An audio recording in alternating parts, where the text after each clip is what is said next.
Baik, bismillahirrahmanirrahim. Sahabat-sahabat, kita memasuki pertemuan ke-8, kajian suluk online gelombang ke-11.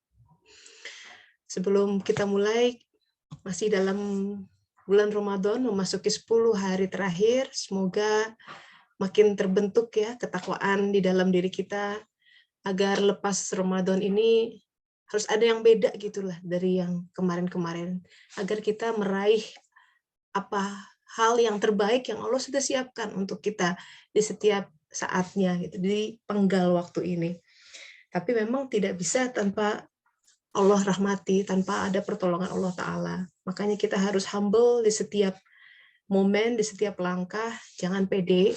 Pede itu percaya diri, jangan. Tapi percayanya, pedenya harus percaya dia, gitu ya. Karena kalau dia yang pegang, semua pasti beres. Kalau kita yang megang, mesti berantakan gitu. Jadi tawakal kita masih 100% pada Allah Ta'ala. Kalau orang tawakal bukan berarti ongkang-ongkang kaki.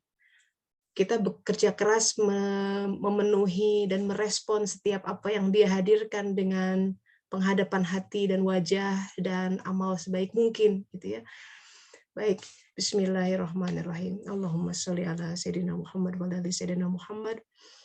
Semoga Allah kiranya berkenan untuk memberikan pemahaman di hati kita, melapangkan saudara kita yang tadinya sempit, yang tadinya banyak gelisah, yang tadinya banyak amarah, berkecamuk, ya, bergelora di dalam semua hawa-hawa panas itu di bulan ini mohon didinginkan.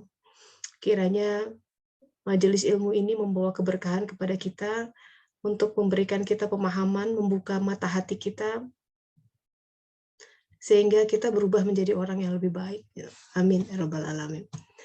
Nah, sahabat-sahabat, 2 minggu lalu kita adakan sebuah eksperimen kecil ya. Saya serukan kepada sahabat-sahabat semua untuk coba deh bertransaksi kepada Allah Ta'ala, ijab qabul gitu ya.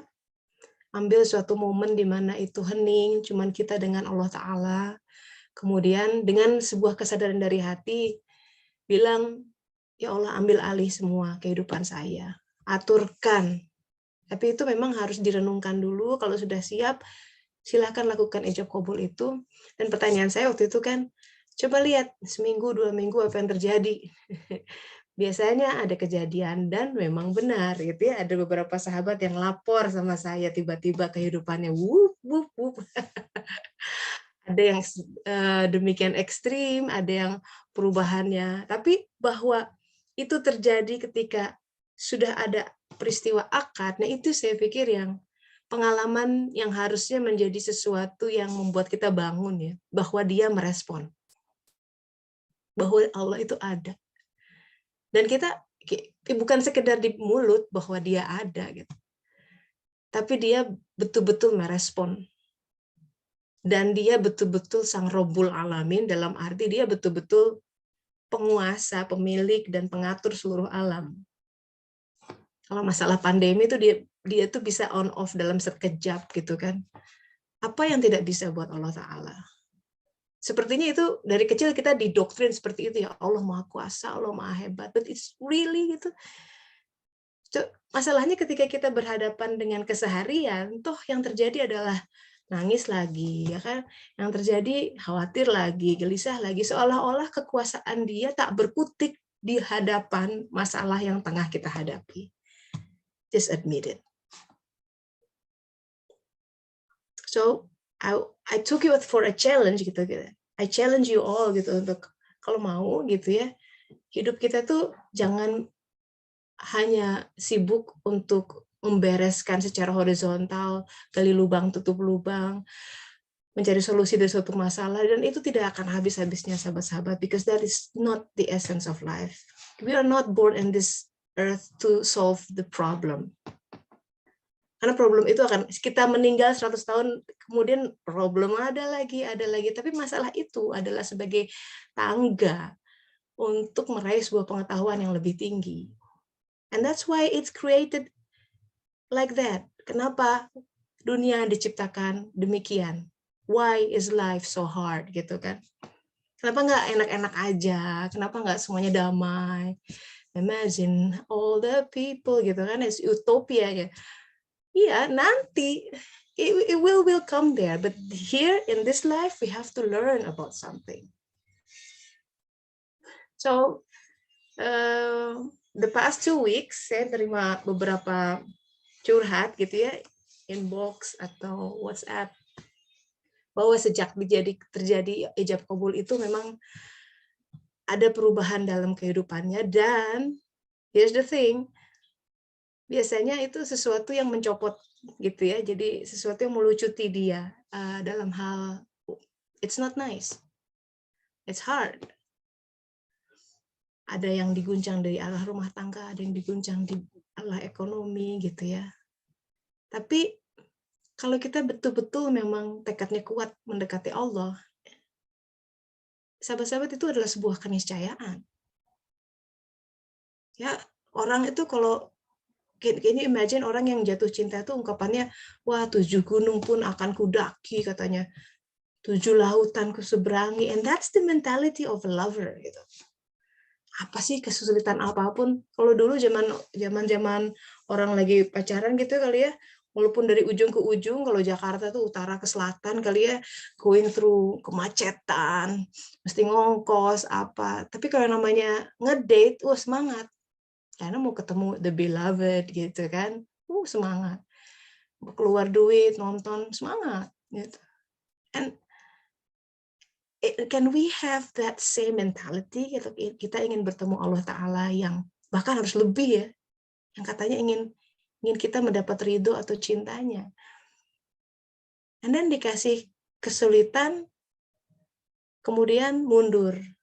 Ya, kan kita juga kalau nguji orang, ini benar-benar nggak dia cinta sama aku? Itu jangan ketika dilihat kita lagi in the peak ya kan, lagi berlebih, lagi senang-senangnya, lagi cantik-cantiknya, lagi cakep-cakepnya, kalau lagi sehat-sehatnya, begitu kita lagi kurang, lagi sakit, dia pergi gitu. Wah, ungkapan di Betawi itu ada, kalau ada uang abang sayang gitu. Tak ada uang abang melayang, ditendang dia, tinggalin. Is that love? No, that's selfish love namanya. Dan kita belajar untuk mempelajari the true love. Nah, so pertanyaannya adalah, kenapa setelah ijab kabul hidup saya jadi susah gitu? Gitu kan? Teman-teman nanyanya begitu. Saya tuh ijab kabul supaya Allah ambil alih kehidupan saya. Maksudnya beresin dong. Lah kok yang ada malah ujian. Let me tell you, you are on the right path. Nah, sebelum ke sana, I want to give you a bit of perspective ya about life. Let's take a look at it on a different perspective, bahwa kita harus lihat helicopter view, zoom out a bit. Imagine kita ada di dalam bumi yang dibandingkan besaran semesta alam itu bagai titik, bahkan tidak terlihat di gambar ini. Saking kecilnya planet yang kita tempati dibandingkan semesta alam. Why? Di situ aja kita harusnya berhenti sebentar. Sementara kita tuh yang sibuk dengan hiruk pikuk di dunia ini, semua yang terjadi in this our little planet is so consuming, mengkonsumsi demikian banyak pikiran, perasaan, not even in our planet, cuma di dalam neighborhood, dalam rumah tangga, ya kan? But I want to take you further, jadi bahwa kita hidup dalam semesta yang Allah ciptakan. For what gitu? Harusnya itu bertanya. Kalau manusia ini ciptaan utama, kenapa mesti sebesar itu sih alam raya? Kenapa nggak dibikin satu gugusan galaksi Bima Sakti aja udah cukup gitu. Itu pun udah besar. And that there are billions of galaxies out there. Kan sebenarnya itu sebuah pancingan dari Allah Ta'ala untuk menggelitik kita bahwa our life at this earthly life is not the only thing. Kehidupan yang kita jalani penuh hiruk pikuknya dengan semua kesal, asam, manis, garam, semua nano-nano ini. Untuk apa? Saya ingatkan lagi dengan sebuah hadis qudsi bahwa Allah Ta'ala berfirman, aku, kata Allah Ta'ala, khazanah yang tersembunyi, khanzun mahfi. Aku cinta untuk dikenali. Kalimatnya hub, bukan aku rindu. Kalau rindu kan seolah-olah dia membutuhkan, tapi aku cinta, ini betul-betul dia cinta untuk dikenali. Dia tuh senang kalau seorang hamba cari-cari Allah itu suka apa ya, apa yang Allah ridhoi, apa itu sabar, karena Allah suka orang-orang yang sabar. Jadi saya ingin mempelajari teknik sabar dalam mengenai Al-Quran itu apa, something like that. Ketika Allah katakan semua ibadah itu silahkan malaikat hitung-hitunganlah sama hambaku, kecuali puasa, kata Allah. Puasa aku yang tackle sendiri, gitu katanya.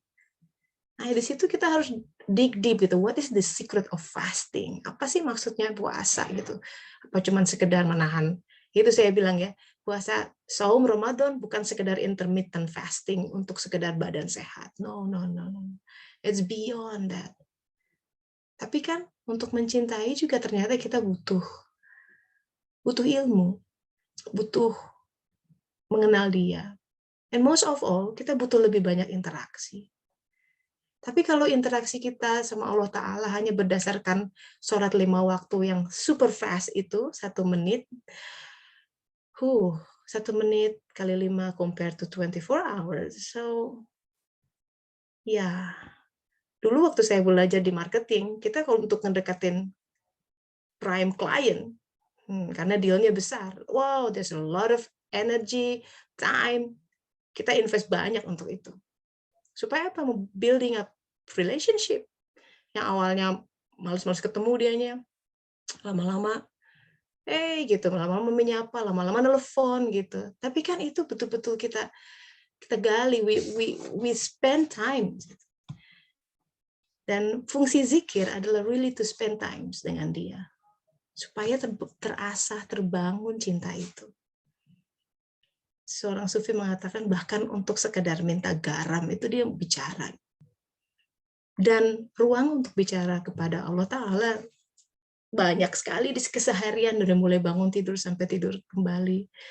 Dari hal yang kita lakukan, ketika kita mencuci, hati kita, ya Allah, ini aku lagi nyuci piring yang kotor-kotor, semoga dengan ini Kau bersihkan juga hatiku. Nah, kayak gitulah. Dibersihin WC, sama lah begitu. Nyapu, mungkin ya, bapak-bapak ke kantor, harus menempuh perjalanan mungkin sekian lama, menerjang kemacetan, tapi hati zikir terus. And itu cara untuk membangun kecintaan.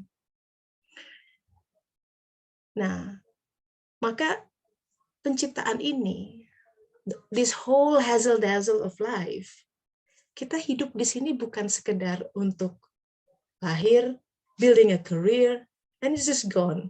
Dan dilupakan 100 tahun kemudian. Mungkin pusaranya juga udah mulai hilang namanya. Mungkin tertelan tanah karena ada earthquake atau apa, kena banjir, longsor. So, kalau misalkan fungsi kita di bumi hanya untuk itu, rasanya getir ya. Kehadiran kita yang hanya sekian puluh tahun, less than 1 century gitu, hanya untuk hinggap dan kemudian hilang dan dilupakan. Nah, ini hal seperti ini yang bikin saya nggak bisa tidur, sahabat. Dulu waktu SMA, ngapain ya? Kita di sini buat apa sih sebenarnya? No, I want us to take a pause for a moment itu dari semua hectic schedule of life, semua perencanaan, semua hal yang tengah mendera kita di saat ini, menggerinda gitu, bahwa kita ada di sebuah titik yang sebenarnya kecil sekali dan ada yang ngatur. Itu fungsi, makanya iman kepada qada dan qadar, bahwa ada sebuah pengaturannya. Kenapa diaturkan, sahabat-sahabat? Kenapa harus ada takdir yang sudah ditulis, bahkan lauh mahfuz sudah kering tintanya katanya? Because dia menyediakan jalan yang di situ pengenalannya adalah paripurna kepada dia. To make sure, to guarantee kita nggak akan miss our opportunity. That's why takdir ditetapkan, dijaga, sudah ada assurance dari Allah Ta'ala. You'll get it gitu. Itu pun sudah di assurance karena manusia diberi free will, ya Allah ilhamkan imannya, kadang-kadang dia bisa memilih jalan. We have the free will. Karena jalan takdir itu dia bercabang-cabang. Dalam riwayat dikatakan ada malaikat yang kerjanya itu menghapus. Jadi begitu kita ada percabangan, di setiap hari itu ada cabang-cabang ya. Kita bangun, mau terus tidur, atau bangun tahajud, itu satu pilihan itu bisa end up at the different path di hari itu. Gara-gara kita di pagi hari. Makanya kata Rasulullah, kalau kamu mau rezekinya mengalir hari itu, jaga di subuh hari, jaga di subuh hari, jaga di subuh hari, gitu. Karena itu the beginning of day. So kita cemerlang di awal, cemerlang di akhir, biasanya begitu kaidahnya. Kalau kita mau hari ini semua lancar, lancar dalam arti gini ya, kadang nggak hitam putih sih, tapi bahwa hati itu bisa merasakan, meraup apa yang terbaik di hari ini, dijaga di awal waktu. Jadi ketika kita memutuskan lihat waker, bangun atau tidur lagi, di keputusan itu kita ada dua pilihan. Dia ngambil yang A atau B. Begitu dia ngambil A, maka cabang B yang sudah tersedia, just in case dia ambil itu, dihapus sama malaikat. Hapus. Dia ngambil A. Kemudian ada cabang-cabang lagi. Dia ngambil yang mana? Dihapus, yang dia tidak ambil. Dan and so on and so forth. Jadi, walaupun dia menetapkan, tapi kita diberi ruang untuk memilih. Itu yang luar biasa dalam hidup. Nah, sekarang untuk menjawab, why is life so hard? Kita kembali ke konteks ini, bahwa hidup bukan sekedar menjalani takdir, tapi di dalamnya kita harus meraih mutiara-mutiara pengetahuan tentang siapa kita dan siapa dia. Karena kunci untuk mengenal siapa dia yang laisa kamitslihi syai'un, tidak terjangkau, itu lewat pribadi masing-masing, lewat kehidupan masing-masing, bukan lewat kehidupan orang lain, bukan lewat kehidupan nabi-nabi atau ustadz, yang walaupun kita ambil itu sebagai sebuah tentu saja pelajaran. Tapi Allah mendidik setiap orang sangat spesifik. Karenanya kita sangat tidak boleh menjudge kehidupan orang lain. Dan tidak perlu mengukur-ngukur orang. Jadi pengamat kehidupan orang lain, lawang kita mengamati diri kita saja sudah kepayahan. Lebih baik kita fokus untuk melihat ke dalam diri, untuk mengukur pasangan juga tidak mudah gitu. Nah, another perspective is our Earth itu ternyata usianya masih muda dibandingkan dengan universe. Dan kita manusia, kehadiran kita di bumi itu jauh lebih muda lagi. Sampai dikatakan kayak menit-menit terakhir lah dalam pergantian waktu 1 tahun. Ini pun sebenarnya harus tanya, kenapa ya? Dibikin kok repot-repot gitu ya, dalam tanda kutip. Allah tuh bikin semesta dulu, ada Big Bang, semesta Earth, ada dinosaurus. Ini kalau lihat di National Geographic nih ya, kehadiran kita umat manusia ini baru akhir-akhir dibandingkan dengan dulu 4,5 miliar tahun yang lalu. Wah, panjang. Ini bumi tempat kita berpijak itu sejarahnya panjang sekali, sampai harus ada dinosaurus gitu, dipersiapkan untuk ada fossil fuel. Nanti suatu saat manusia perlu bolak-balik naik mobil tuh ada bensinnya gitu. Terus si Elon Musk mesti bikin Tesla tuh, ini bikin baterainya tuh kan dari rare earth, ada disiapin di buminya gitu. Jadi kehidupan yang sudah terjadi kita sudah dipersiapkan demikian lama. The thing is, we have to realize that we are part of the grand scenario. Itu dulu. Jadi ketika kita menghadapi sebuah dinamika dalam pernikahan, dalam kantor, dengan anak, dan lain sebagainya, please harus selalu jangan lupa bahwa dinamika kita itu bagian dari skenario besar. Dengannya tidak pantas seseorang menganggap kemudian, oh masalahku yang paling berat sedunia. Nggak pernah ada seperti itu. Allah itu memberikan porsi masalah disesuaikan dengan daya pikul seseorang. Tidak pernah menzolimi. So, kembali kepada ajakan saya untuk ijab kabul 2 minggu lalu, yang kemudian yang ini gimana sih ijab kabul kok makin susah kehidupan. Welcome to the reality. Aku tuh jadi inget film Matrix gitu ya. Ingat ya? Wah, ini ketika Morpheus bilang sama si Neo yang mulai terbangun, dia mulai mencium-cium kayaknya kehidupan nggak hanya ini gitu. So I'm offering you whether you take the blue pill. The blue pill tuh ya pil tidur lah. You take this pill, the story ends. You wake up in your bed, you wake up in your own life, believe whatever you want to believe. That I'm this, I'm this. But you take the red pill, then you stay in the wonderland. And I show you how deep the rabbit hole goes. Remember, all I'm offering is the truth, nothing more. Jadi ketika saya, ayo mau nggak kasih eksperimen, coba deh ijab kabul sama Allah Ta'ala dan lihat bagaimana Allah merespon. Dan respon Allah itu secepat kilat, tergantung kebutuhan kita. Kan dia Maha tahu ya, hati yang paling membutuhkan yang mana responnya makin cepat. Tapi kalau doanya masih agak ya datar, mungkin hatinya juga iya apa enggak, Allah juga agak ragu. Makanya dalam Al-Quran dikatakan doa yang paling cepat langsung kayak secepat kilat direspon itu biasanya orang yang udah di ujung-ujung banget. Misalkan dia lihat kayak di dalam Al-Quran dikatakan ada orang yang naik perahu terus di tengah samudra ada badai besar. Wah, bayangkan ombaknya tinggi-tinggi gitu ya, mana nggak bisa berenang misalkan. Ancaman kematian di depan, nah itu doanya menjerit tuh. Nah kayak gitu. Kadang-kadang untuk menemukan momen-momen seperti itu, kita diterjunkan ke dalam sebuah musibah, dalam sebuah kesempitan, supaya berkenalan dengan Allah Ta'ala yang nolong langsung. Yang tanpa itu, kita akan terjebak dalam dunia The Matrix. Kita pikir semua is all about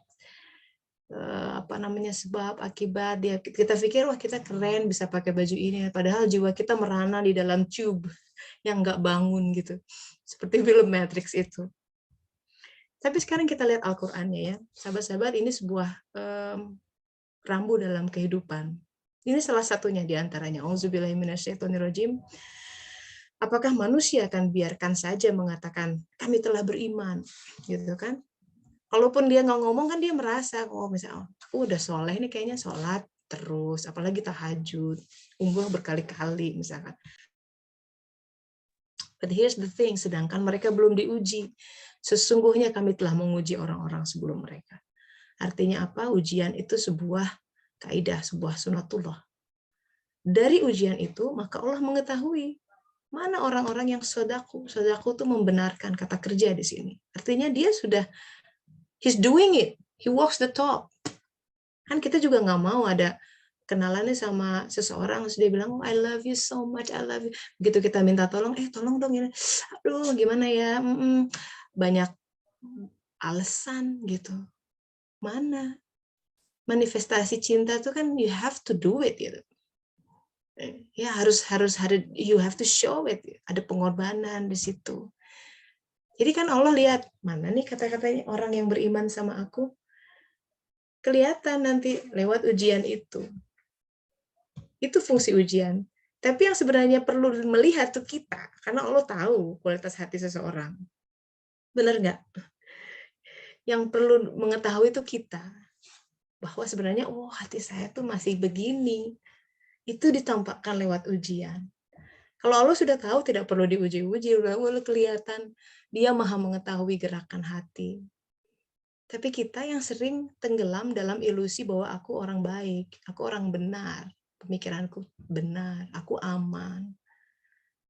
Dan ketika kematian menjelang, baru sadar bahwa salah. Itu orang-orang yang sangat merugi kalau kata Al-Quran. Jadi ada orang yang merugi, katanya. Kalau orang merugi itu adalah orang yang kehilangan dirinya sendiri, jadi dia tidak menjadi dia menjadi persona-persona bentukan orang tuanya mungkin, bentukan masyarakatnya, karena ingin dianggap keren oleh keluarganya, dia ingin dianggap sukses, atau dia takut kehilangan pamor di antara keluarga besar atau masyarakatnya. Jadi dia mempertahankan diri menjadi persona yang bukan dirinya sendiri, dan dia tahu dia bukan itu sebenarnya. Itu katanya orang yang merugi, dia hidup menjalani kehidupan yang bukan dirinya. Kayak si Mulan gitu ya, lihat reflection, who is that girl I see? Dia siapa? Dia bertanya siapa dirinya. Tapi ada yang lebih mengerikan, yaitu orang yang lebih sangat merugi.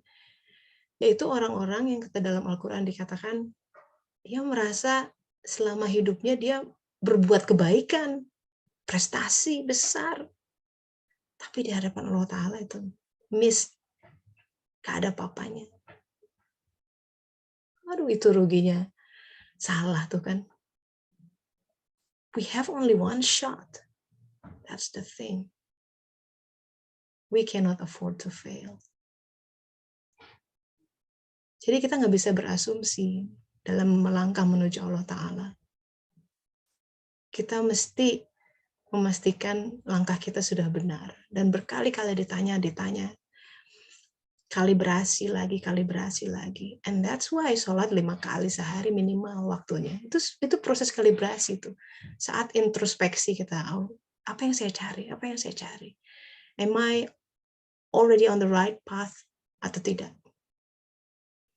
Ini satu ayat pertama yang menunjukkan bahwa ujian itu sebuah keniscayaan. Di Al-Baqarah ayat 155 kita lihat. Auzubillahi minasyaitonirrajim. Ini jelas lantang ya firman-Nya, dan sungguh akan kami berikan cobaan kepadamu dengan ketakutan, kelaparan, kekurangan harta, kekurangan jiwa dan buah-buahan. Sampaikanlah kabar gembira kepada orang-orang yang sabar. Di ujungnya ada kuncinya. Kita lihat ya. Ketakutan ya jelas ya, takut mati kemarin tuh pandemi, takut nggak bisa nyekolahin anak, takut karirnya terancam, takut bisnisnya gulung tikar. Kelaparan bisa macam-macam, tidak hanya kelaparan makanan secara fisik, tapi kelaparan ilmu. Ada kekurangan sesuatu. Kalau ke harta di sini disebutkan malah ada kekurangan harta. Jadi biasanya ada orang tertentu mesti melewati ini, lagi bokeh gitu ya, atau dibikin hutangnya banyak, kekurangan harta. Nah, dibikin tengah bulan tuh saldo di ATM 0. Nah, itu asik tuh. Gimana tuh caranya? Nah, itu di situ Allah, di ruang-ruang fakir itu sahabat-sahabat dia hadir. Dia hadir. Tapi kehadirannya tuh banyak tertutup ketika kita terlalu sibuk mengandalkan selain dia. Nah, itu yang saya seru di dalam suluk itu, di setiap apapun fenomena kehidupan yang kita hadapi, coba langkah pertama ke atas dulu, ke Allah dulu. Ada orang menyakiti kita, daripada kita nyolot balik, ke Allah dulu. Kenapa dia izinkan begitu ya Allah? Istighfar dulu. Dia izinkan, berarti Allah izinkan seseorang mengirim text message itu, berkata seperti itu, berbuat seperti itu. Kalau orang bersuluk, karena ini namanya kajian suluk ya, adalah kajian introspeksi ke dalam diri. Karena susah, paling susah ngelihat ke dalam diri itu. Ke dalam Al-Kahfi gitu, istilahnya dalam Al-Quran, ke dalam gua. Orang tuh ketakutan dalam Al-Quran. Dikatakan melihat ke dalam, takut mending keluar aja. Dia paling takut melihat kenyataan dirinya seperti apa. And he prefer to live in the illusion. Aku baik, aku keren, aku cantik. Let me live in my dreams. Gitu, nggak mau bangun bahwa this is you. Hey, hello, wake up. Tapi kalau begitu kita sadar, ini kita kemudian minta kepada Allah, minta ampun, minta taubat, dia akan ubah kita menuju kehidupan yang lebih baik, yang lebih abadi dan hakiki. Kalau rather than living our fake life yang akan berdaya expired sebentar dan akan hancur juga, mendingan kita dengan gagah berani dan bismillah lepas ini semua ilusi. Hadapi ini cobaan, ketakutan, kelaparan, kekurangan harta, kekurangan jiwa tuh ya. Kadang-kadang orang Jiwa itu, kekurangan jiwa digoncang di urusan rumah tangga. Pasangannya begini, pasangannya begitu. Ada yang mesti menjalani poligami. Itu kekurangan jiwa. Jadi Allah, dan itu dibolehkan ya dalam Islam. Kita harus tidak boleh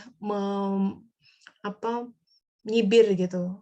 Poligami memang pada kenyataannya bahwa itu kadang pelaksanaannya dilakukan dengan sembarangan gitu, serampangan oleh oknum-oknum, tapi kita tidak boleh juga menafikan bahwa para nabi melakukan poligami.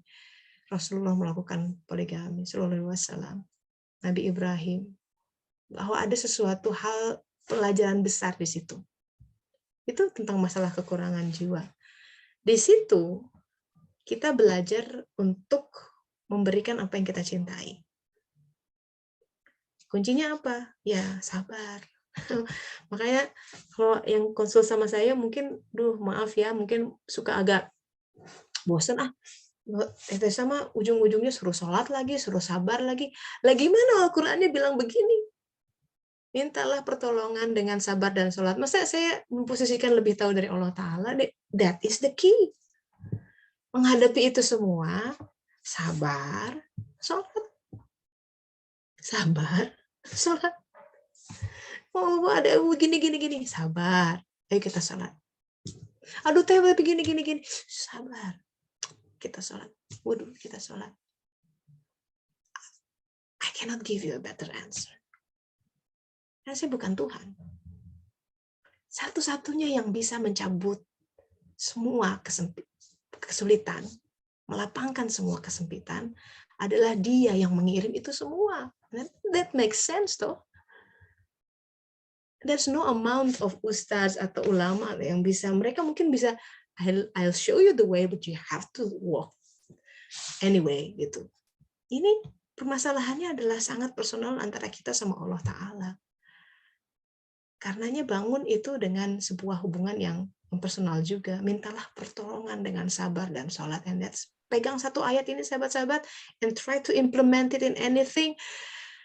You feel the difference. I learn hard way. Waktu saya pindah sini, pas 9 tahun yang lalu ya, saya hijrah sini. Waduh, 3 tahun awal, it was like a hurricane. I pretty much got the imagination of how hell was like. So, but the turning point-nya adalah ketika saya mulai memperbaiki sholat. Walaupun seolah-olah kehidupan tidak banyak berubah dalam arti domestik seperti itu saja, tapi begitu ada sebuah energi lain yang tersalurkan, dan kemudian ketenangan itulah, pemahaman satu persatu ditunjukkan, ilham dan lain sebagainya. Jadi saya bersaksi betul bahwa dengan Rasulullah SAW adalah benar. Kalau kita ingin kehidupan kita diperbaiki, maka perbaikilah hubungan kita dengan Allah Ta'ala. Ya. Dimulai dari sholat. Itu kenapa Isra Mi'raj itu event yang besar. Itu kan tentang perintah sholat, turunnya di situ. Sampai Rasulullah harus di-mi'rajkan, naik untuk menerima itu. Biasanya yang lain-lain turun aja langsung dari langit ke bawah. Tapi this is special. Dia langsung naik. So, ya ini sekedar sekilas merespon pengalaman sahabat-sahabat dalam 2 minggu terakhir. Barangkali ada yang lain, referensi lain yang bagaimana pengalamannya setelah coba berijab qabul sama Allah Ta'ala. Ya Allah, silahkan engkau ambil alih hidupku. Dan Allah tahu mana yang betul-betul siap, mana enggak. Ketika itu datang, ujian itu datang, know that we are on the right path. Jangan takut dengan ujian. Takutlah ketika hidup seolah-olah damai-damai saja, senang-tenang saja, tapi itu sebuah kerapuhan yang semu gitu ya, yang hanya berwaktu paruh sangat sangat singkat, dan kematian akan menghancurkan itu semua. Bagi orang-orang yang hidup dalam keabadian sudah mulai membangun Shirathul Mustaqim sejak sekarang, mereka tidak takut dengan kematian. Karena ini hanya kematian adalah sebuah gerbang menuju ke alam lain yang membuat dia lebih dekat kepada Allah Ta'ala. So one more time, it gives us into perspective bahwa know that our life is part of grand scenario. Kita tuh sekeping puzzle kecil yang merupakan bagian dari sebuah image yang besar di alam semesta ini. Karenanya berserah diri saja. Allah sudah aturkan. Dengan kesadaran ini sebenarnya kita lebih bisa berbahagia dalam kehidupan. Berbahagia dengan the meaning of happiness, ya, bukan sekedar pleasure, tapi kebahagiaan itu dalam hati. Ingat, versi kebahagiaan dalam agama tidak melulu bahwa dia tenang-tenang, ngafe-ngafe aja gitu. Bisa jadi kehidupannya tampak susah gitu, kata orang lain. Tapi hatinya dia yang merasakan soalnya. Sang pelaku merasakan ada sebuah ketenangan. Itu seperti Nabi Ibrahim yang berada di tengah jilatan api yang membakar. Secara natur api itu akan menghancurkan badannya. Tapi kata Allah, api dinginlah. Bisa begitu tuh. Orang bisa melihat, aduh kasihan ya dia, rumah tangganya begini begitu. Kata orang yang lihat, api, ya kan? Tapi kata Allah, ketika Allah bilang api dinginlah, kita yang menghadapinya kok tenang-tenang aja gitu ya. Nah itu rahasia. Di situ kita pengenalan sama Allah jauh lebih dekat. Jadi kita pengenalan manusia itu udah lewat-lewat aja. Gitu. Kita nggak, hati kita demikian terpaut sama dia. Apa kata orang itu udah nggak dipikirin. Dalam konteks yang positif, hanya menghadapkan wajah kita pada Allah Ta'ala. Mbak Ririn udah ngacung. Silakan Mbak Ririn, mau share apa? Assalamualaikum Teh Tessa. Waalaikumsalam warahmatullahi wabarakatuh. Mau share yang tadi Teh Tessa tanya gimana dengan berakat dengan Allah gitu kan. Akhirnya bukan mencoba ya, tapi memang harus ya Teh ya. Tapi kali ini tuh benar-benar ini sih Teh, maksudnya berasa gitu. Akhir-akhir beberapa hari terakhir, beberapa minggu ini kan gitu. Tapi setelah yang materi kemarin gitu kan Teh. Coba deh gitu kan, bukan dicoba juga sih, kayak emang kondisinya tuh ya kondisi seperti Ririn mau seperti apa lagi gitu kan, mau bagaimana lagi gitu kan kalau memang nggak berserah diri sama Allah gitu. Dan yang Ririn rasain tuh Masya Allah gitu Teh, selain memang Ramadan kali ini udah bisa puasa gitu kan, dan Ririn pikir tuh awalnya tuh nggak kayak mungkin nggak ya Ririn tuh bisa puasa lagi gitu Teh, bisa berkehidupan normal gitu seperti orang lain gitu kan, karena sebelumnya tuh nggak pernah maksudnya beberapa ini ya gitu, setelah sakit tuh nggak pernah ngerasain, tapi alhamdulillah gitu kan pas tahun ini udah bisa ngerasain, dan ketakutan itu tuh akhirnya hilang sendiri gitu Teh, gitu kan. Karena Masya Allah banget ya gitu ngerasa ini banyak hal sih. Kadang beberapa akhir ini juga kan mau nggak mau harus ikut acara gitu kan. Enggak sih, maksudnya Teh sebelumnya tuh kadang kan Ririn ditawarin ya, Ririn tuh mau ikut acara kantor gitu, buka bersama atau enggak tuh. Kadang Ririn suka mikir gitu Teh, nolak karena kan aduh gimana nih kondisi Ririn kayak gini, ngerepotin orang lain terus gimana soalnya. Tapi pada akhirnya kalau misalkan Ririn kayak gitu terus Ririn nggak akan maju gitu, kayak ngumpet gitu Teh. Nggak berani. Sekarang gitu. Sudah begini gimana? Apa hikmahnya menurut Ririn? Menurut Ririn hikmahnya emang benar-benar semua tuh harus diserahin ke Allah, harus dipasrahkan gitu. Kalau memang sudah percaya pasti akan dijalani ya gitu Teh. Ada jalannya ya. Dulu nggak kebayang bakal bisa puasa lagi. Ternyata ada jalannya ya. Bagi Allah gampang aja. Nah itu makanya betul. Alhamdulillah. Makasih Ririn. Jadi begitu, kadang-kadang prasangka buruk kita yang bisa menahan rezeki gitu ya. Bisa gitu dia berubah. Nggak mungkin dia mau berubah. Itu perkataan seperti itu langsung tadinya padahal udah mau diubah sama Allah.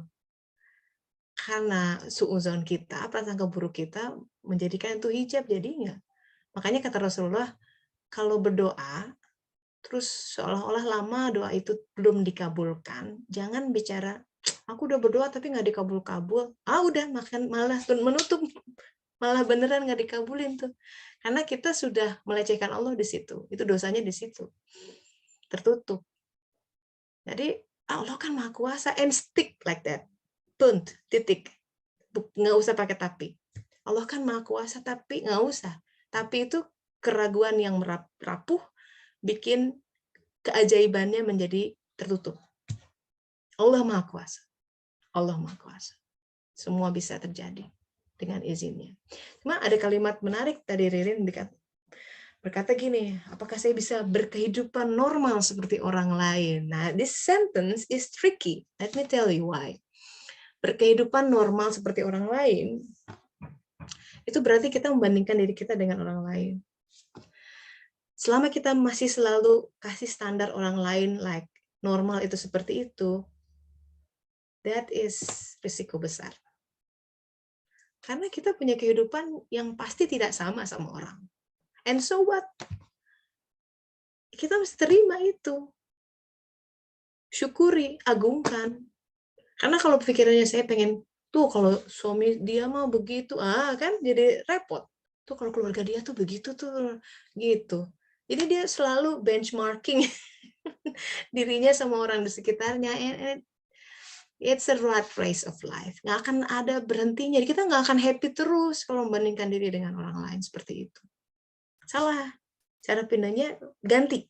Maksud saya ganti dari luar ke dalam, jangan dari dalam keluar. Jadi dalam arti fokusnya ke dalam sini. Bahwa this is the life that God has given, gitu. Ini kondisi badan yang Allah kasih. Ini kondisi rumah tangga yang Allah kasih. Per saat ini, saya terima ya Allah. Itu tadi ucapku, saya terima. Saya terima. Saya jalani ya Allah. Saya terima kasih. Alhamdulillah. Walaupun lagi ada kemelut, alhamdulillahnya agak beda. Alhamdulillah. Tapi nggak apa-apa, kita berusaha terima dulu. Terima. Karena kebersyukuran itu diawali dari menerima dulu. Terima yang ada, jalani. Terima, jalani. Begitu. Ya, mungkin ada berenungan atau especially in the past 2 weeks, something happened. So I know you're not the only one. So if you want to share, silahkan supaya memperkaya khazanah kita. Ya, Mbak Dewi udah balik ke Eropa nih, Mbak Dewi? Iya udah teh, baru aja mau angkat tangan. Ya udah nggak apa-apa. Kemarin gimana ceritanya? Habis ini Mbak Dela ya. Iya sebenarnya ini saya mau minta nasihat juga sih dari Tetesa dan teman-teman yang lain ya. In the past a month, 1 month, saya udah balik sekitar 20 hari lah ya di Prancis ini. Cuman apa ya, 2 minggu pertama itu sulit sekali saya untuk konsentrasi untuk beribadah gitu. Kenapa tuh? Baru sekarang lah saya udah mulai bisa agak tenang, lebih apa ya, lebih enjoy, lebih menampakkan kaki gitu. Ya mungkin karena peristiwa kematian ibu yang energi dan pikiran gitu. Iya. Jadi apa? Bukan kematian ibunya sih sebenarnya yang mengguncangkan jiwa saya gitu, yang membuat saya agak rusuh gitu di pikiran. Karena saya dari jauh-jauh hari sudah tahu bahwa ibu akan pergi. Oke, she's gonna be fine there. I know that she's a good person gitu. Cuman ada beberapa hal yang mengganggu, misalnya seperti ketika ibu saya masuk rumah sakit dan selama 2 minggu pertama di rumah sakit saya belum bisa ke sana waktu itu ya. Corona. Seminggu pertama di rumah sakit saya belum bisa ke sana. Jadi waktu itu hanya kakak yang menemani. Kan memang ibu hanya tinggal sama kakak dan kakak belum menikah. Jadi mereka hanya berdua saja gitu. Cuman pada saat di rumah sakit, keluarga, saudara-saudara, ponakan-ponakannya ibu yang notabene adalah sepupu saya, yang dulu selalu selalu diperhatikan oleh ibu saya. Ibu saya tuh memperhatikan keluarga tuh udah kayak merhatiin anak sendiri. Sedangkan anak-anaknya Mhm. sendiri tuh disuruh disuruh mandiri gitu loh. Hmm. They didn't come, Mhm. Mhm. they didn't help gitu ya. Eee ya ada, Hmm. apa ya, It's a bummer. sebagai manusia saya merasa sedih dan marah Kecewa. gitu. Iya, iya, iya. How could you do this gitu to Mhm. my Mhm. mom who have been helping you gitu. Mhm. Even my mom let us to struggle ourselves Mhm. and let you to be helped by her gitu. Mhm. Satu, mereka tidak datang dengan alasan yang tidak masuk akal buat kami gitu. Tidak masuk akal karena mereka lebih ibaratnya mereka tuh lebih punya fasilitas gitu.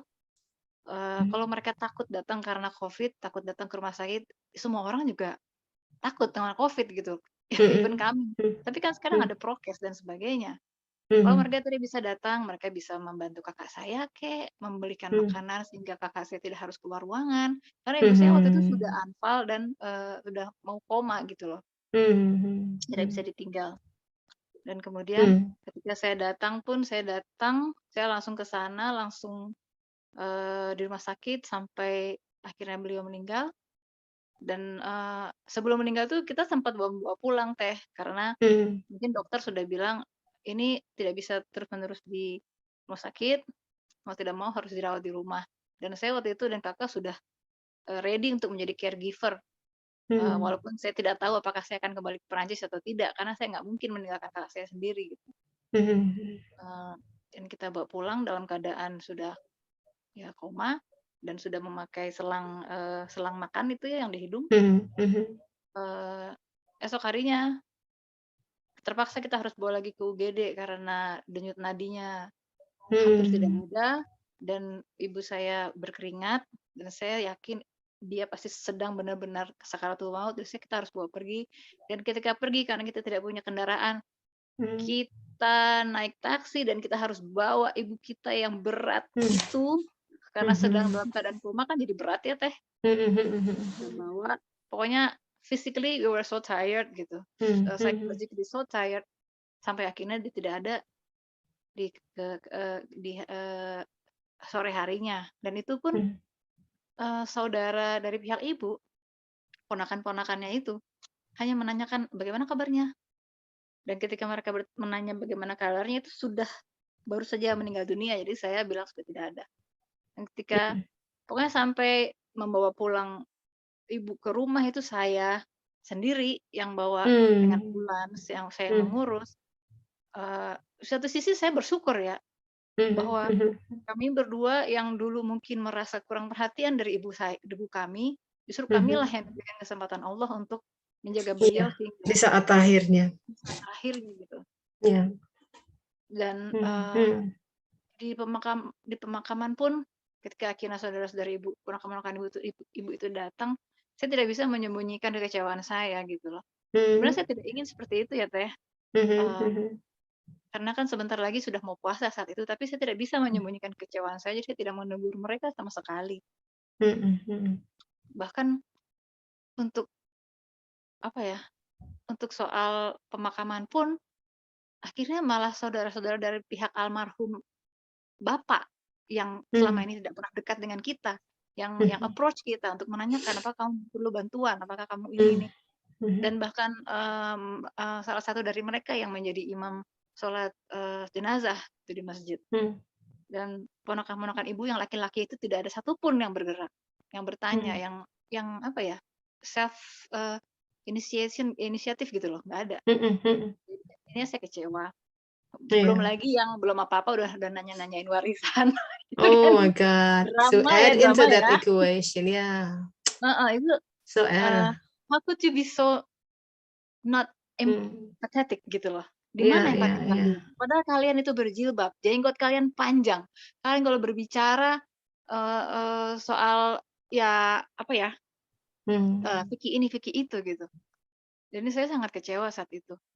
Belum Iya. lagi, selama kan saya 1,5 bulan di sana Teh. Jadi saya Mmm. harus berpikir selama 1,5 bulan saya harus bantu kakak saya menyelesaikan semuanya. dari mulai menyelesaikan surat-surat, Hmm. surat-surat itu sebulan teh. Iya, ya. Ya, I Selesai. saw your posting itu. Aduh, ngurusin administrasi ya di tanah air itu. Aduh, heeh.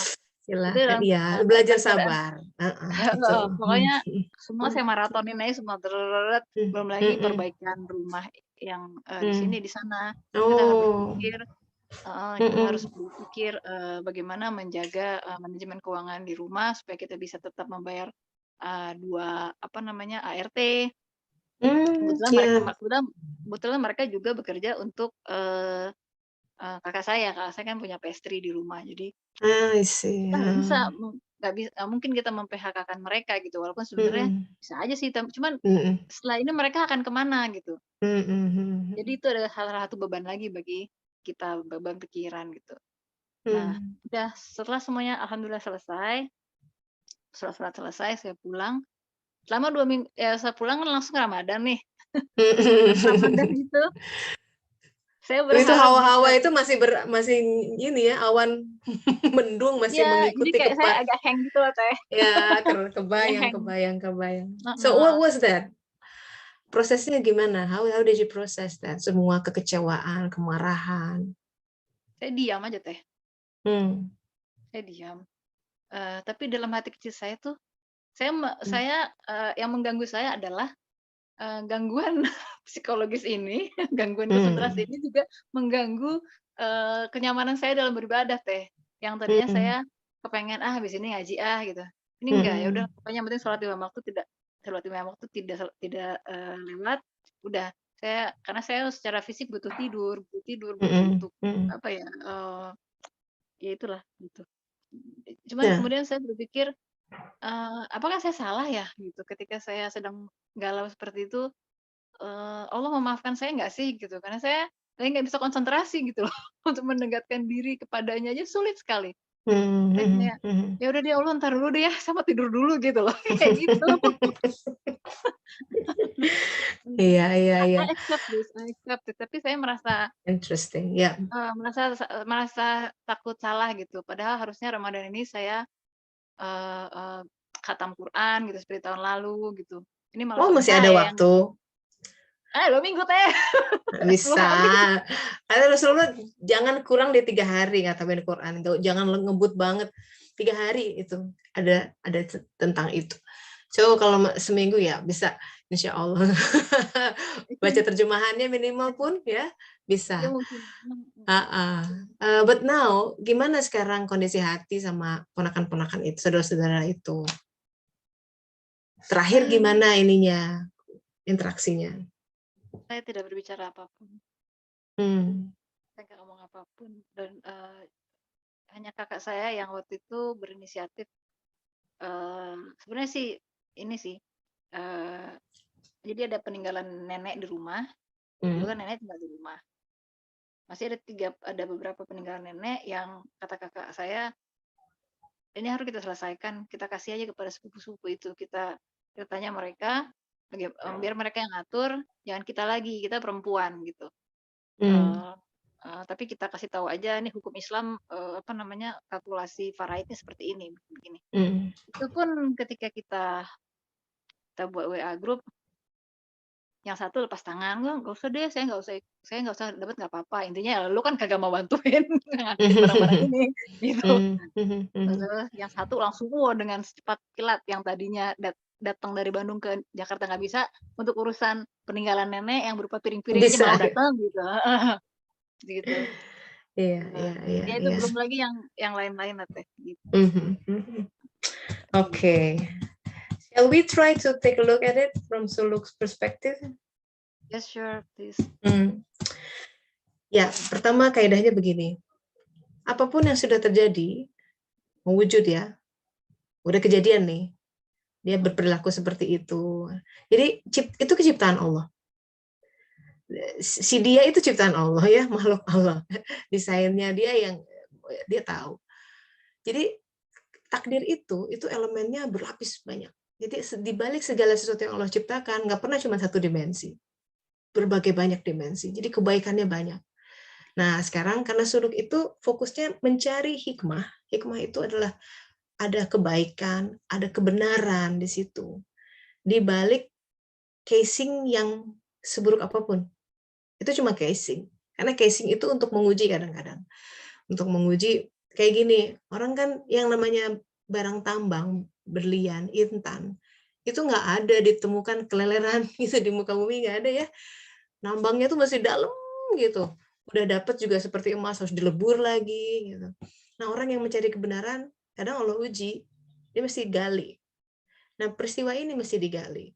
Pertama, tadi kaidah suluk adalah ketika Allah mengizinkan si oknum-oknum itu, ya pion-pion itu sebenarnya, kita sebut pion lah, lebih positif.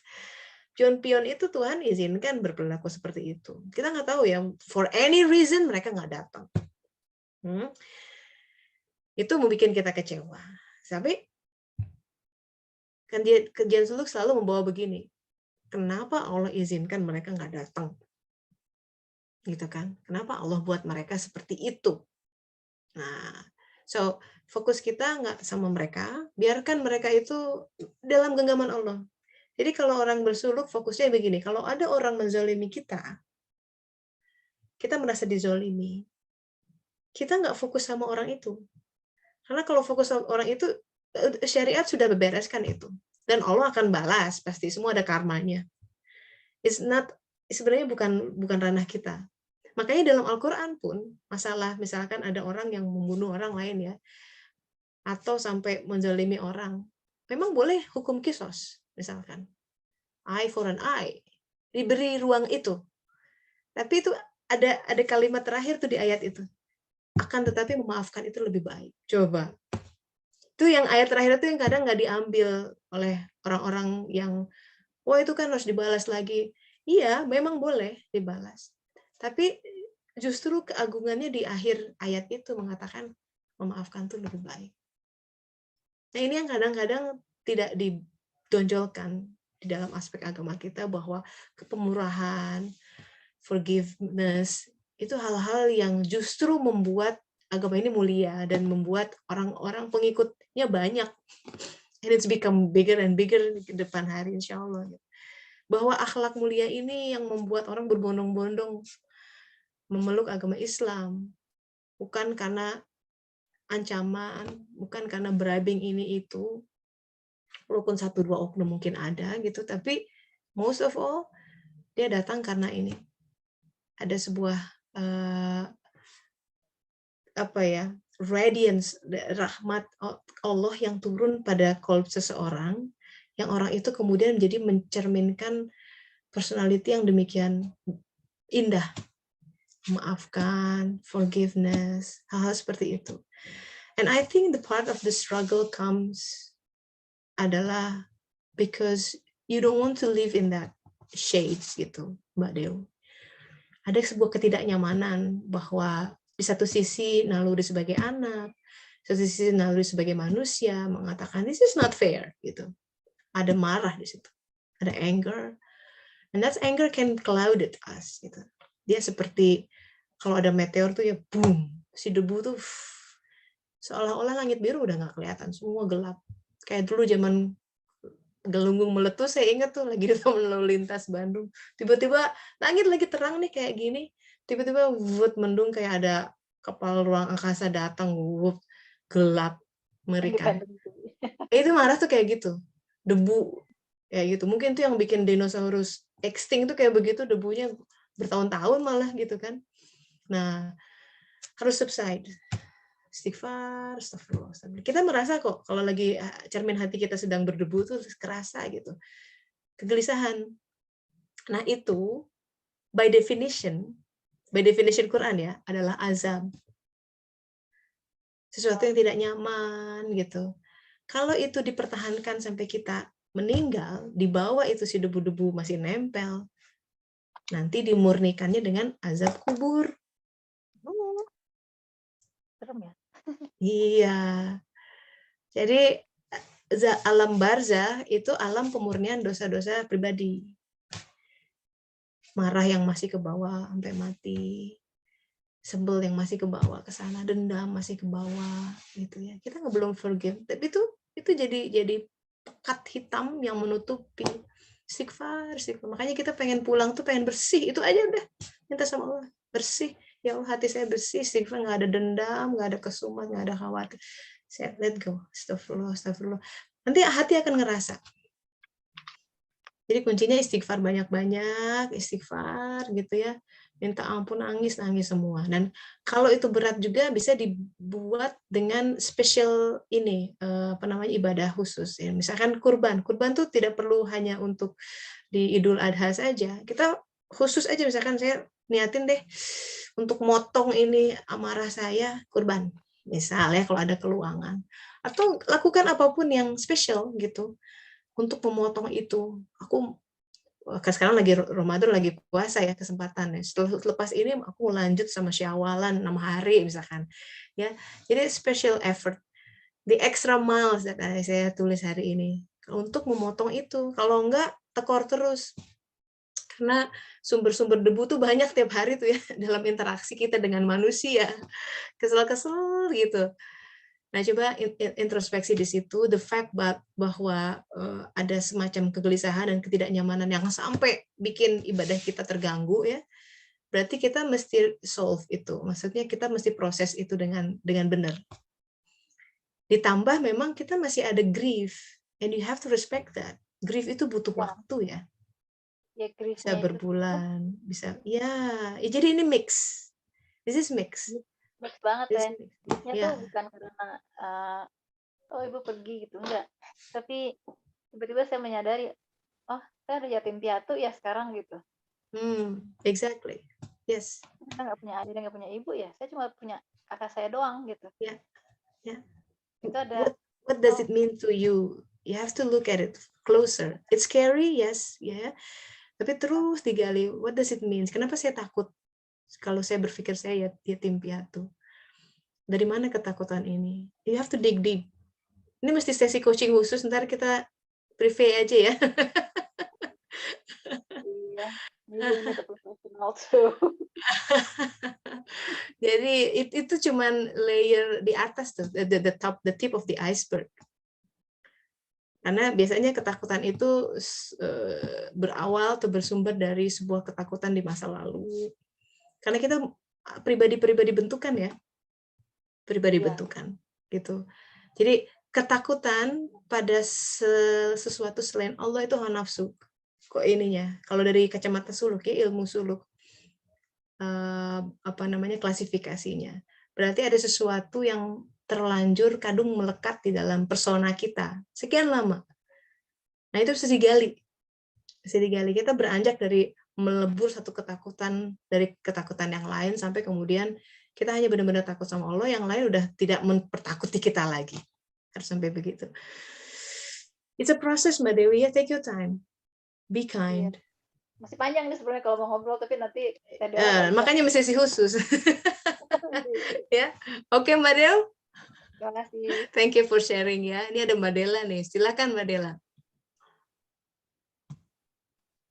Assalamualaikum. Waalaikumsalam warahmatullahi wabarakatuh. Silakan.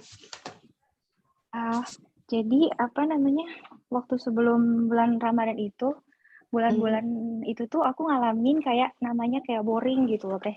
Karena ngerasa kok hidup aku mudah banget gitu. Ini apa kok kayak sama Allah tuh dimudahin gitu.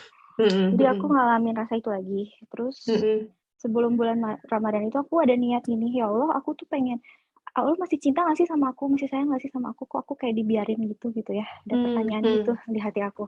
Terus aku bilang, aku pengen cinta sama Allah, tapi gimana caranya gitu. Jujur aku kangen saat aku pertama kali pakai kerudung ya, aku ngerasa Allah tuh deket gitu loh. Tapi ini kan bulan April ini tuh 1 tahun aku pakai kerudung gitu, dan aku ngerasa kok Allah jauh lagi sama aku ya gitu, aku nggak mau ditinggalin gitu. Nah, abis itu aku pengen mencintai Allah, tapi gimana caranya aku nggak tahu, dan aku pengen disapa ya Allah, kata aku tuh gitu. Lalu begitu memasuki bulan Ramadan, aku sampai sekarang ya aku ditimpa apa ya namanya, banyak bertubi-tubi banyak kejadian gitu. Tapi yang pertama kayak anakku yang kecil itu kena COVID. Di awal Ramadan itu kena COVID. Udah gitu apa namanya, di situ ada apa namanya, ada kejadian khusus dengan teman-teman dekat aku karena itu grup ya.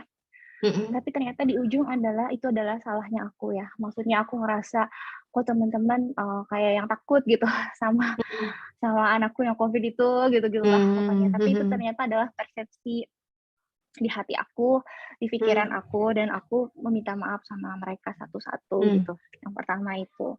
Kemudian yang kedua kan aku sambil ngerjain kerjaan gitu. Nah, kerjaan aku itu, aku kan pihak ketiga ya Teh, kan aku bisa dibilang aku konsultan di luar satu perusahaan. Nah, klien aku itu mau masukin namanya stagiaire. Tetapi dia pengen aku yang membimbing stagiaire itu, tapi nggak mau pakai jam Intern, yang ya? mereka miliki. Mereka nggak mau bayar aku lah intinya gitu, tapi mereka mau aku bimbing dia gitu. Ada perasaan hati aku, kok gitu amat sih? Karena kan pakai jam ya, namanya juga apalagi aku kerjaannya nggak hanya kerjaan dia aja, ada klien lain, ada kerjaan rumah gitu-gitu kan. Apalagi anakku baru beres COVID tuh rasanya kemarin baru capek gitu pas ketemu ini gitu. Tapi aku mikir lagi, ini mungkin ini tamu dari Allah gitu ya. Tapi aku bilang, aku mungkin bisa bantu, tapi aku nggak bisa sampai membimbing betul-betul seperti seorang pembimbing stage gitu. Dia mungkin harus mengerjakannya sendiri, tapi kalau dia ada kesulitan, aku akan bantu sebisa aku. Dan aku nggak selamanya terus-terusan di depan komputer terus, karena aku ini lagi vacant scholar juga gitu. Mungkin aku harus ngajakin anakku main keluar gitu-gitu. Jadi silahkan kalau ada pertanyaan, mungkin nanti aku pas waktu luang aku akan bantu balas gitu-gitu. Dan ternyata itu kan 3 bulan ya Teh, ini baru memasuki minggu pertama dari 3 bulan itu, minggu pertama kedua gitu. Ternyata dia banyak nanya, karena dia tuh S1 ya Teh yang stage-nya itu, dan benar-benar dari zero gitu. Tapi alhamdulillah sih selalu ada jalan keluar. Karena apa? Karena aku pun suka konsultasiin sama suami aku yang lebih expert, dia juga bantu kayak gitu-gitulah. Jadi oke deh gitu, bisa di-handle dengan sabar gitu, maksudnya gitu lah. Terus yang abis itu ada lagi. Ini baru 2 minggu ya? Baru 2 minggu Teh. Abis itu yang ketiga adalah suami aku sekarang kena COVID gitu loh ya. Waktu anak-anakku kena COVID, aku ngerasa aku bisa. Karena aku ada suami aku. Aku bisa melewati hal yang sulit gitu, karena aku ada suami aku. Tapi begitu suami aku kena COVID, jujur aku itu nangis sama Allah. Kenapa? Karena aku ngerasa, ya Allah aku takut, aku di sini sendirian gitu loh. Orang tua jauh, nggak punya keluarga, dan sedangkan orang yang biasa aku sandarin tuh dia sakit gitu kan ya. Jadi ada rasa takut di hati aku gitu loh, dan aku bilang sama Allah tuh kayak gitu. Aku cerita gitu, tapi di situ aku ngerasa cerita tapi kayak ada penenang gitu loh yang bikin aku, kamu insya Allah bisa gitu, kayak hati aku kayak ngomong gitu. Jadi ya alhamdulillah suami aku nggak parah gitu gejalanya, dia baik-baik aja gitu, walaupun misalkan dia isolasi gitu kan. Terus yang ketiga, yang terakhir nih ada lagi. Kita tiba-tiba dapat telepon dari agen rumah yang kita tempati ya. Kita di sini emang masih sewa ya Teh. Kemudian ditelepon bahwa rumah ini tuh pemiliknya meninggal dunia. Pemiliknya itu dia ada di kota lain jauh sekali dari Nice, dan ada ahli warisnya, dia ingin menjual rumahnya gitu kan. Nah, bisa kabar baik, bisa kabar buruk gitu kalau lihat itu. Kalau kabar baiknya adalah si pemilik rumah itu dia berhak menawarkan ke kita yang sedang menempati rumahnya untuk dijual dulu ke kita dengan harga di bawah pasaran gitu kan. Kemudian tapi abis itu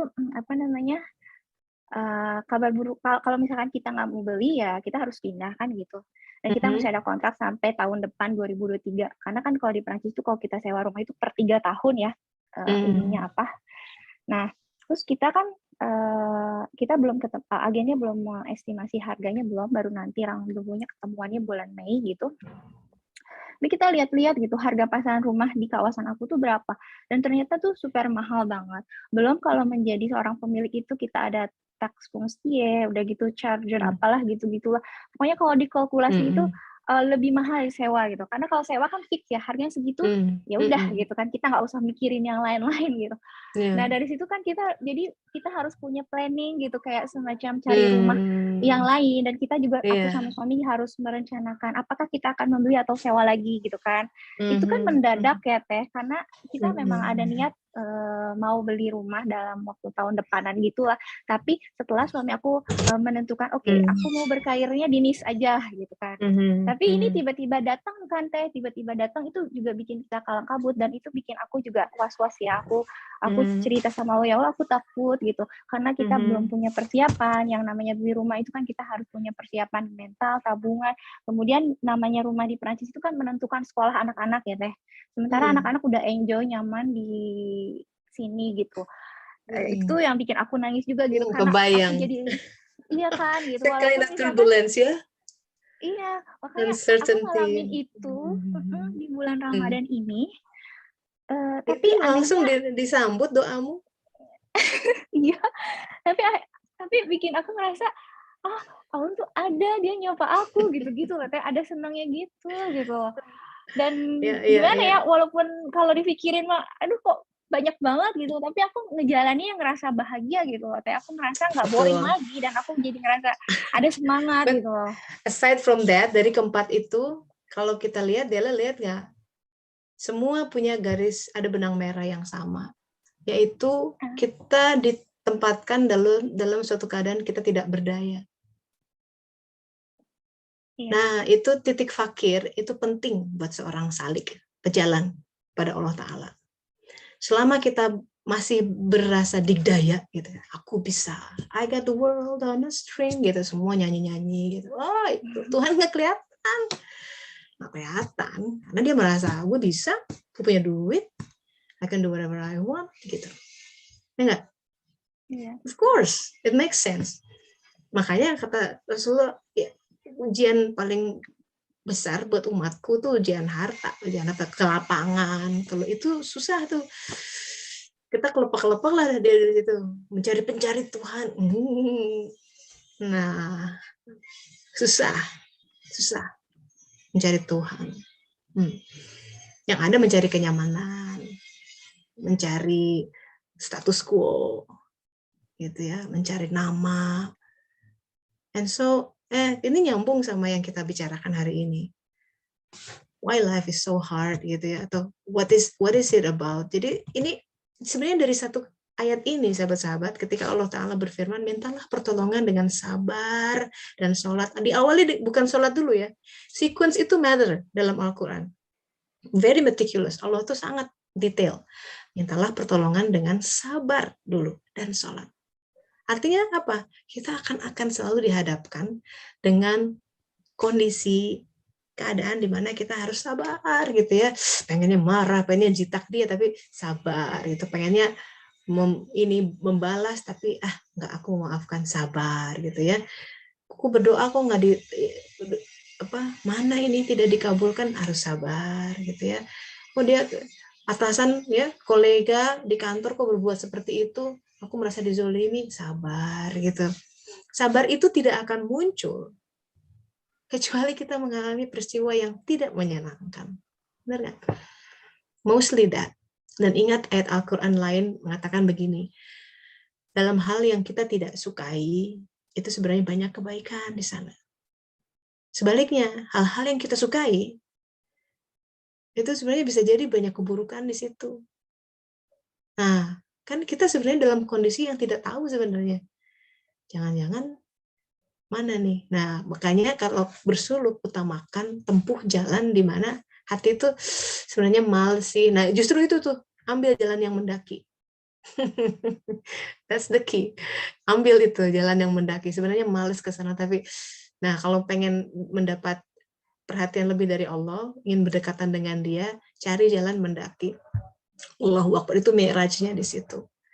So, alhamdulillah Del, jadi Dela terima kasih udah testify gitu ya. Di antara semua, kamu merasa kok kayaknya hati hambar nih. Ya Allah, aku ingin, dia bermunajat, ya Allah, aku ingin mengenalimu, jangan, don't leave me gitu, jangan tinggalkan aku. And then breng, cik. Kehidupan udah langsung menyambutnya dari situ, tapi indah. Dari situ kita kemudian ya Allah tolong, malah masalah rumah lagi ya, satu hal yang gaib di mana ya Allah, itu Allah sudah siapkan, jangan khawatir, Allah sudah siapkan. Nah, inilah ruang fakir kita. Sahabat-sahabat, kita semua pasti dikondisikan memiliki ruang fakirnya masing-masing. Di mana fakir itu kita harus menjadi seorang fakir yang membutuhkan dia sepenuhnya dan tidak akan bisa mengandalkan yang lain. Di situ dia akan memperkenalkan dirinya. Seperti dengan hadis kursi, aku cinta untuk dikenal. Dalam interaksi ini kita menjadi lebih mengenal siapa Rob kita.